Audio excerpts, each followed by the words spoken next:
Hey all, Assalamu alaikum and welcome to a new video from Learn Arabic with Hamid. Today's topic is a very important topic, especially for Arabic beginners, which is modern standard Arabic and its use. Is it used in streets? Is it used as a spoken language? And how far can we benefit from modern standard Arabic if we want to communicate in Arabic lands? For these questions and more, follow along with me and we will try to find an answer together. Let's dive in.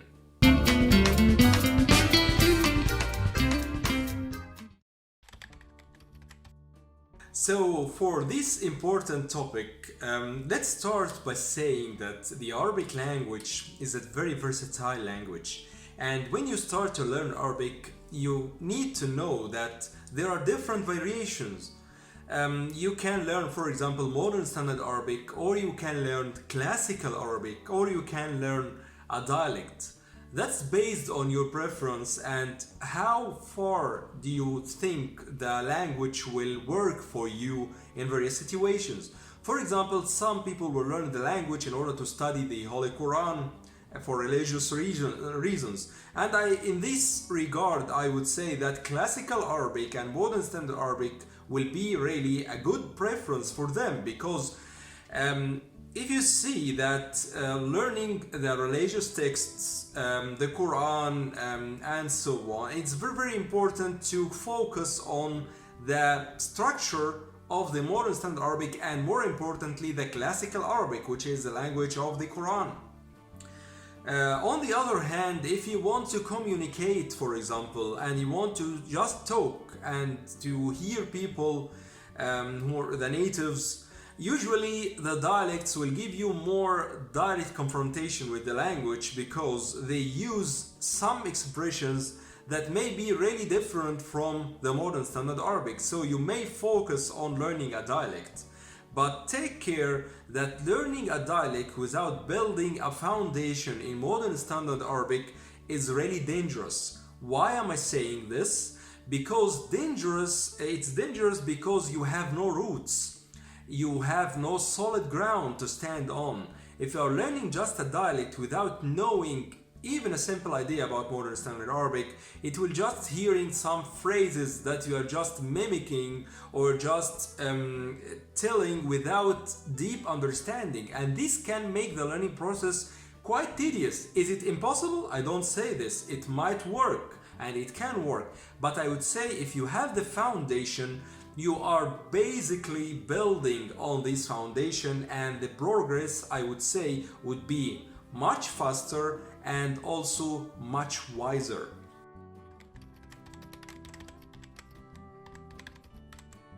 Okay, so this is a very important thing to consider before this. We have a very important topic in front of us here, which is the use of modern standard Arabic in the everyday life. Is modern standard Arabic used in everyday life or not? The answer for me as a native, yes.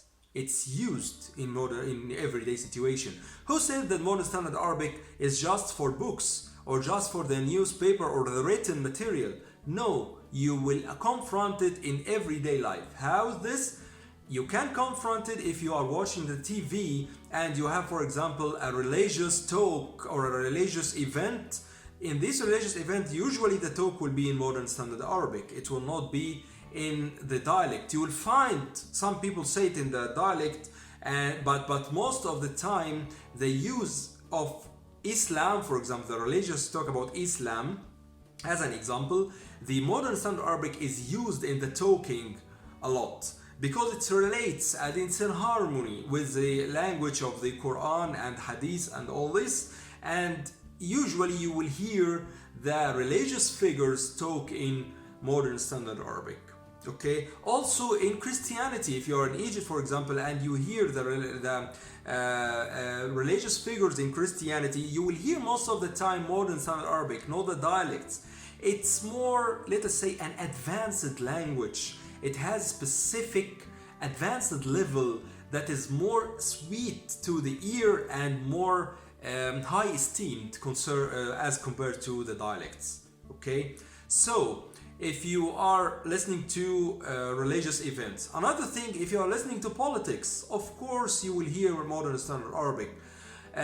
Not all the time, because sometimes you can find the political figures talk in dialects in order to make it easy to communicate with people and make the event less formal.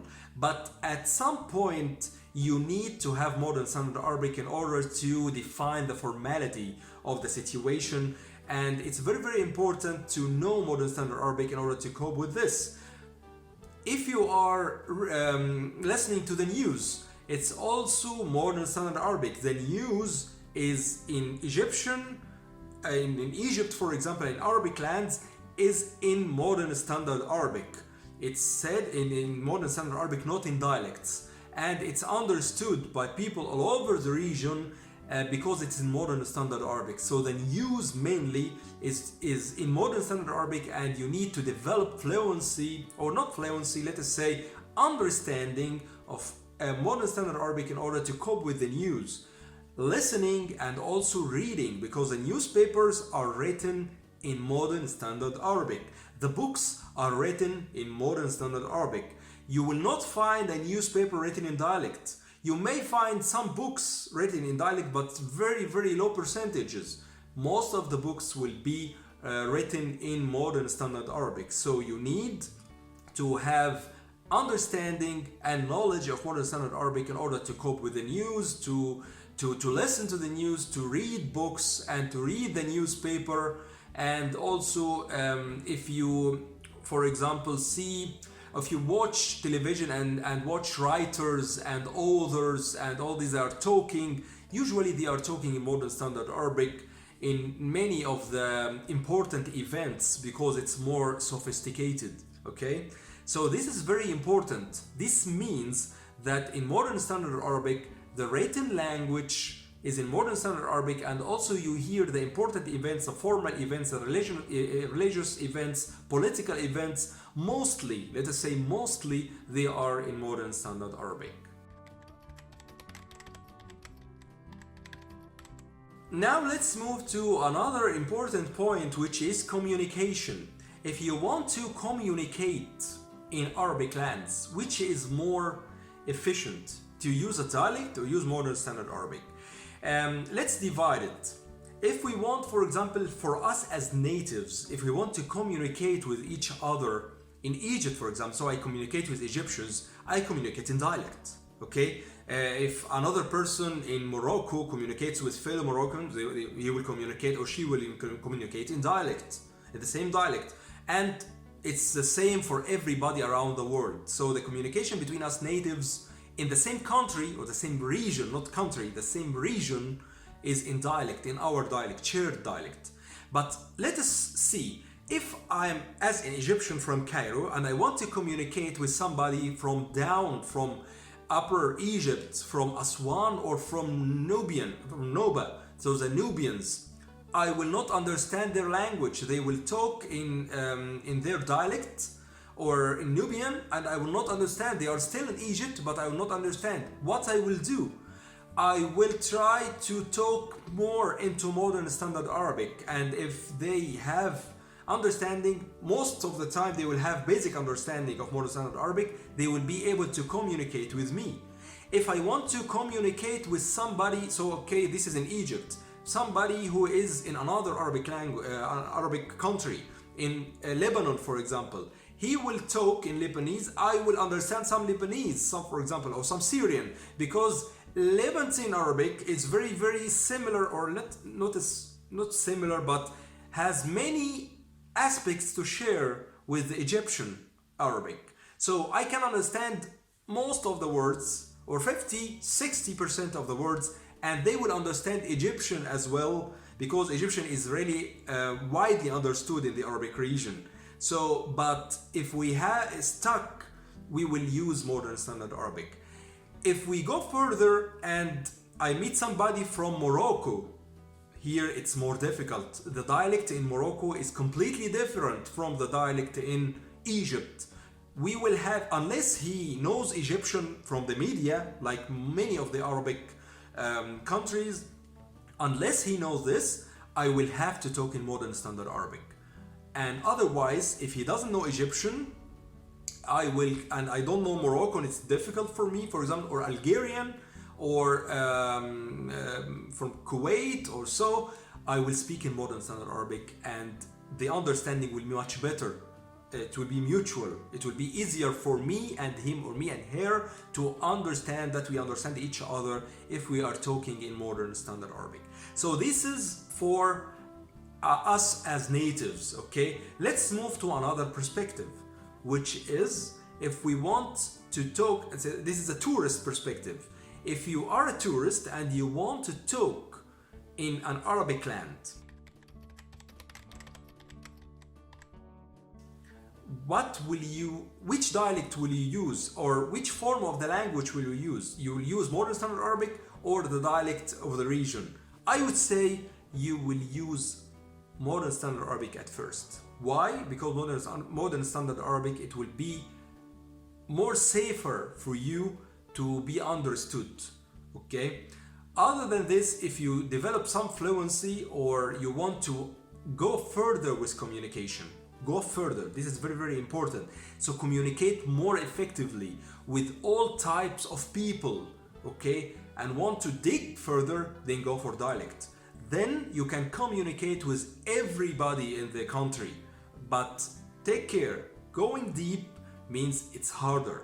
You need to understand the language of the region. And also something very important, if you can communicate in Cairo, the Cairo dialect, for example, it doesn't mean that you can communicate in the south of Egypt, in Upper Egypt, in Aswan, in Luxor. It will be difficult, okay?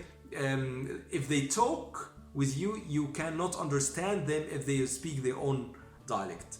So dialect is quite confined by region. Okay, so in a certain small region, dialect will be perfect. As you go further and increase your region, dialect will be much more difficult. Okay, so I hope by this discussion that we have better understanding regarding the use of modern standard Arabic and the use of dialects and the shades of differences based on a native point of view. Thanks a lot for watching this video, and make sure that you take a look in the description box below, where you see really important resources, and also get my free guide. And don't forget also to subscribe and like the channel and follow me in the social media. Thanks a lot, and see you in future videos.